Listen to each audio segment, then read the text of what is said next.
all throughout the Quran, the Hadith, the Sirah literature, the tafsirs, almost at every turn, you have mockery going on in the Islamic sources, and some of the language that Muhammad used in the original sources isn't too pretty either.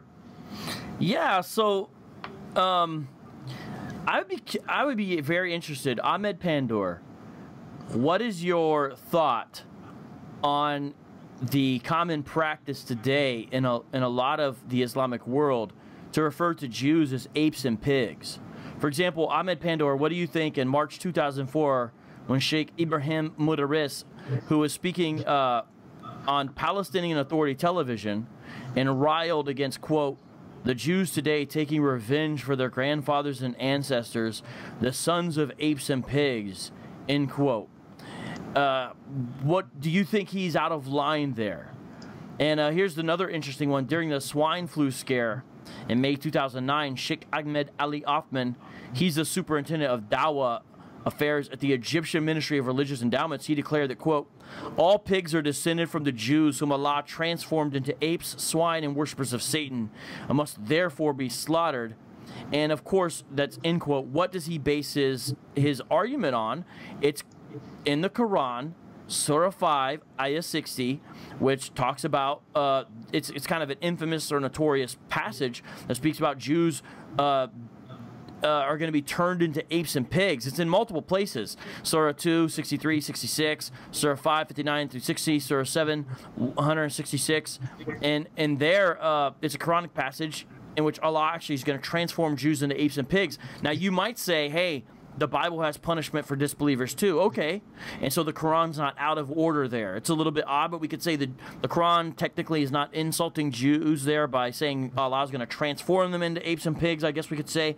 But the thing is, that teaching from the Quran leads to a lot of Muslims today referring to Jews as apes and pigs. For example, the Saudi Arabian textbooks, they're kind of infamous, that refer to Jews as apes and Christians actually as swine. And let me read one last thing here. Some of this is from Robert Spencer's book. By the way, he has a new book out. I'd like to interview him pretty soon.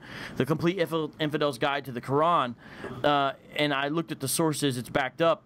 In April 2008, a British employment tribunal awarded £70,000 to a teacher who had been fired from a Saudi-funded Islamic school for exposing that the school's textbook spoke of, quote, the repugnant characteristics of the Jews, and asserted, quote, those whom God has cursed and with whom he is angry he has turned into monkeys and pigs. They worship Satan. Now, my point by saying that is, some other Muslims believe that's justified language towards Jews because of the Quranic passages. What does Ahmed Pandor think? Does he agree or disagree? I'd want to know. I mean, do you want to mention anything about the idea of the Muslims aren't supposed to? I'm glad if he thinks so, and I hope that's true. Although, doesn't he insult us in the video? Yeah, oh yeah. He calls you guys clowns. He already referred to you as childish and not intellectual. But he says Christianity is garbage and rubbish and that sort of thing. So he does all that. I have a couple of references here, but first I want to ask if this is a PG show or not. I mean, we are talking about Muhammad, and so it's always hard to be PG. Okay, everyone, if you have kids, you're worried about what Anthony Rogers is about to do, please tell them to leave the room. We can say what we need to say, Anthony. Go ahead. Okay, so just a couple of quotes regarding Muhammad's mouth and how he talked about others, non-Muslims. Here's something from Ubay bin Ka'b. Ubay bin Ka'b was one of Muhammad's companions.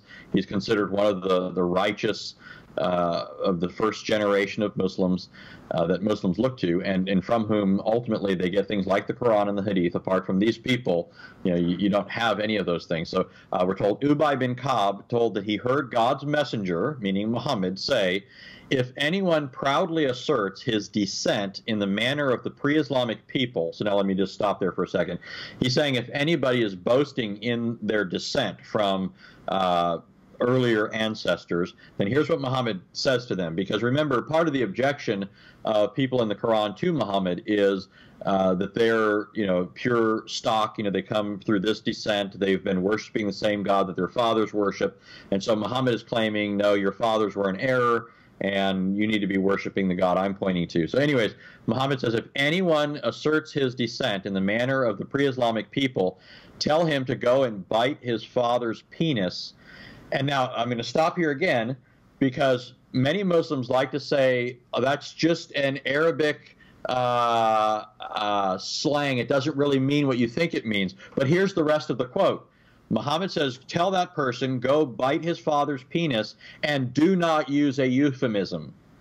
Don't use a figure of speech. Literally say that to them. That's what it says. And this is in a trusted Muslim source, Mishkat al-Masabi, with the translation and so forth done by Muhammad Robson. Told his followers to tell certain other peoples to go bite their father's. Yes. Now, one more quote, since I've already been given the okay. Yeah. It says, then Urwa said, Muhammad, tell me, if you extirpate your tribesmen, have you ever heard of any of the Arabs who destroyed his own race before you? So here's Muhammad laying waste to Arab tribes, and so they're asking him, has any other Arab done that sort of thing? And then the person goes on, and if the contrary comes to pass, by God, I see both prominent people and rabble who are likely to flee and leave you. So he's saying that all sorts of people will leave you as a result of this. This is actually a quote from Abu Bakr, but he got this from Muhammad. Then it says, Abu Bakr said, go suck the clitoris of Al-At. That's one of Allah's daughters. And then it goes on. There's more to the quote. But the point is, when you read this in context, is that Abu Bakr, Muhammad's right-hand man, he was the second caliph of Islam. He was the father of Muhammad's prepubescent child bride. So this was a noteworthy figure in Islam, and he spoke just like Muhammad and with Muhammad's approval. So this was the level to which Muhammad would descend. And so if Ahmed Pandor had problems with things that you guys were saying, I got to wonder what he thinks about these quotes. Yeah, maybe he's more respectful of a man than Muhammad is. Because, calling us clowns or childish, hey, I can handle that. Ahmed Pandor didn't tell me to go bite my father's, or go, the other one you mentioned. Yeah, but they can go to my YouTube page, Anthony Rogers. Okay. And the video is called, I think it's Muhammad's Filthy Mouth and Bad Manners or something like that. So the video is a lot more entertaining, but basically I have the sources in there. So you have a video that actually has all this stuff. And then I have a Muslim who's reticent to actually quote them, but he's making allusions to them. He's saying, he's making a comment about something, and he says, some of you are just appalled that I would say that. And he said, but if you know what the sorts of things that Muhammad actually said in the Hadith, and you didn't have the sanitized English translations, he said, he says, if I quoted those things, he says, you'd never invite me back here. But he's referring to these sorts of things in the Islamic sources. So the video will, I think, be more entertaining for people. So everybody, I'm going to show you the video just so you can make sure you see it, because the sources are in there, and Anthony goes into greater detail on that. And I want to make sure that everybody understands that we're speaking truth here, okay? And so you see, here's, well, I clicked on just the right spot, or maybe the wrong spot, depending on how you understand it there. But Muhammad's Filthy Mouth and Bad Manners, it's almost got 4,300 views there on Anthony's channel. By the way, everybody should subscribe to Anthony's channel. So there it is, everybody.